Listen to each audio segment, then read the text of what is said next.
दरअसल में हम अपनी जर्नी को जब शुरू करते हैं दोस्त, तो सबसे कठिन बात आती है कि हम उसको बना के रख पाएंगे या नहीं रख पाएंगे। क्योंकि बहुत बार आती हैं कि चीज़ें रास्ते में मिलती हैं लुभावनी। तो एक छोटी सी कहानी सुनाऊं, मैं अक्सर अपने स्टूडेंट्स को सुनाता हूं कि एक बार एक राजा को भगवान जी ने दर्शन दे दिए। सुनिए कहानी।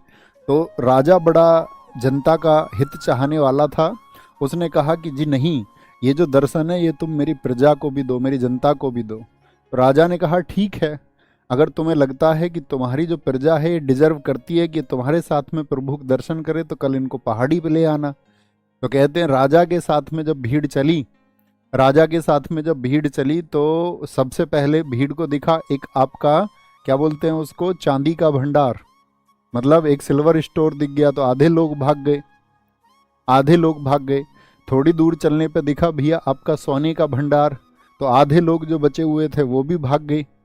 लास्ट में एक हीरे का भंडार मिला, तो राजा के साथ जो रानी चल रही थी उसको भी प्रभु के दर्शन करने थे, वो भी भाग गई। अंत में बचा राजा अकेला, पहुंचा भैया प्रभु के पास में। तो प्रभु ने कहा तुम जो अपनी प्रजा को लेके आ रहे थे वो कहाँ है? तो उसने कहा प्रभु मैं तुम्हारा सारा खेल समझ गया। इस दुनिया में बहुत सारी लुभावनी चीज़ें होती हैं जो तुमको अक्सर इधर उधर भटकाएंगी, चाहे वो आपका इंस्टाग्राम पे लगातार रील्स देखना हो या अन्य कोई काम हो। तो भटक तो जाते ही हैं, लेकिन कुछ ऐसे होते हैं राजा जैसे जो भटकते नहीं हैं।